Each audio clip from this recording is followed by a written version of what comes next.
know that in that same chapter, chapter 70, they talk about a quality improvement program. This quality improvement program is a coordinated quality improvement program which may share information for the improvement of the quality of healthcare services rendered to patients. The white doctor performed the alleged conduct while participating in the quality improvement program in his or her capacity as hospital chief of staff. So in this case, the board's action should focus solely on dishonesty and misrepresentation. The allegation that a white physician told an HMO that a black physician killed a patient, yet the patient still lives, if true, would constitute a violation of RCW 18.130.1801. And the board has jurisdiction to hear and decide these charges. Now, why am I here today? Well, here are the words from John F. Kennedy. Without debate, without criticism, no administration and no country can succeed, and no republic can survive. And that is why the Athenian lawmakers once decreed it a crime for any citizen to shrink from controversy. And I do not shrink from controversy. So, onward to the Human Rights Commission. Now, that chapter right there has a purpose. That's the beginning of our chapter found under the labor laws for the Human Rights Commission. This chapter, of course, shall be known as the Law Against Discrimination. It is an exercise of the police power of the state for the protection of the public welfare, the public health, the public peace of the people of this state, and in fulfillment of the provisions of the Constitution of this state concerning civil rights.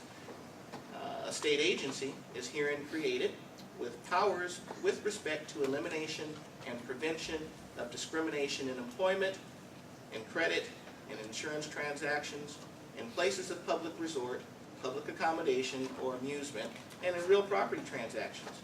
So the construction of this chapter, of course, is that it's to be construed liberally. And within these laws, of course, is a law that allows for freedom from discrimination. It's a declaration of our civil rights. And of course, that's the right to be free from discrimination, and that is recognized and declared to be a civil right. We all know that the right shall include but not be limited to the right to the full enjoyment of any of the accommodations, any of the advantages, any of the facilities or privileges of any place of public resort, public accommodation, assemblage, or amusement.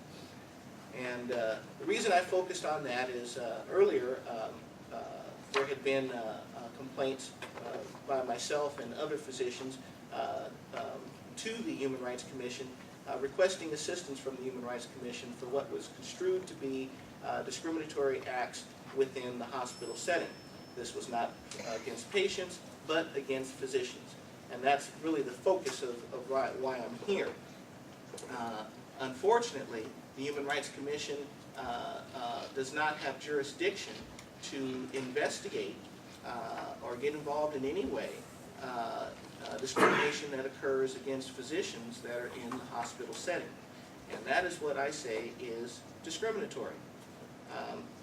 We already know through the law that public accommodation relates to the admission of any person to accommodations, advantages, facilities, or privileges of any place of public accommodation without acts directly or indirectly causing persons of any protected group to be treated as not welcome, except if desired or solicited.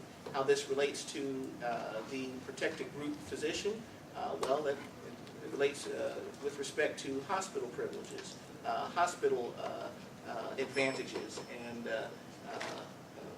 we can go on, but for time limits I'll move on. To summarize,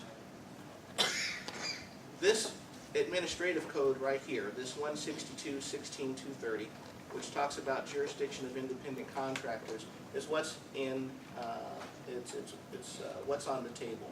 This administrative code is just that. It's a regulation that was created by the agency, and the agency would be the Human Rights Commission and or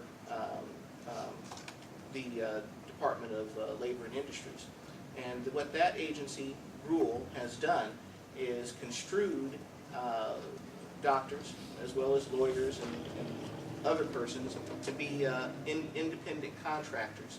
And by that rule, independent contractors do not receive assistance from the Human Rights Commission. Why do I think that to be discriminatory?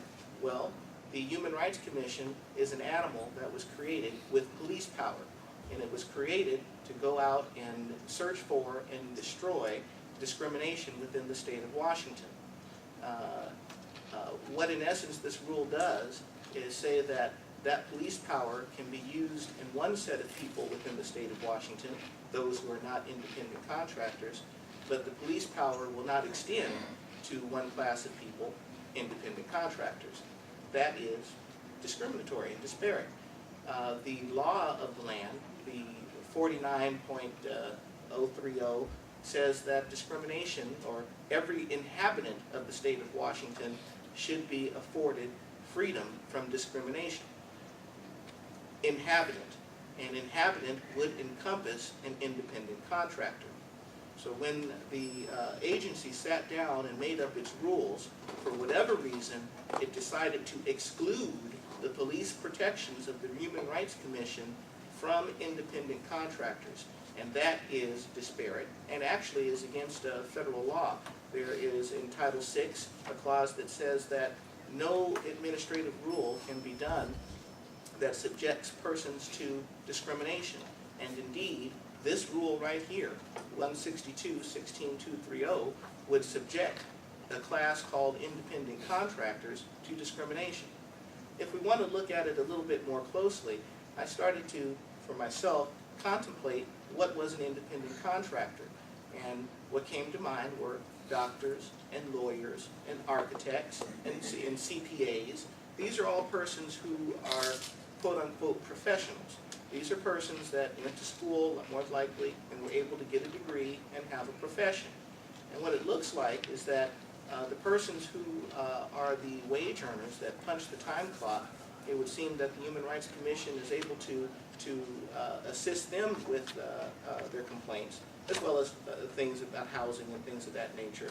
But the persons who are professionals and have worked hard and gotten a degree and are out there, they don't seem to be afforded any of the protections. So I just think of a person who is of a protected group who has climbed out of whatever dark past that they've had to get to a point where they can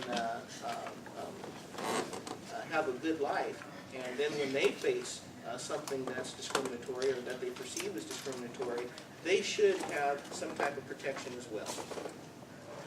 And here's where again I define administrative rule. Again, an administrative rule is a regulation that is issued by an organization. So that WAC code was issued by this organization, versus a law, which is a body of rules that are issued by legislative authority. And the legislative authority says that all the inhabitants of the state of Washington should be free from discrimination. Now they do have a clause, right here I say, so what about the doctors and who will stand for their civil rights? Well, themselves. There is a clause there that says that you can use the fact that you've been discriminated against in a private suit. But the last time that I presented to you, I believe I showed you where I myself have been subjected to what I believe to be hate crimes.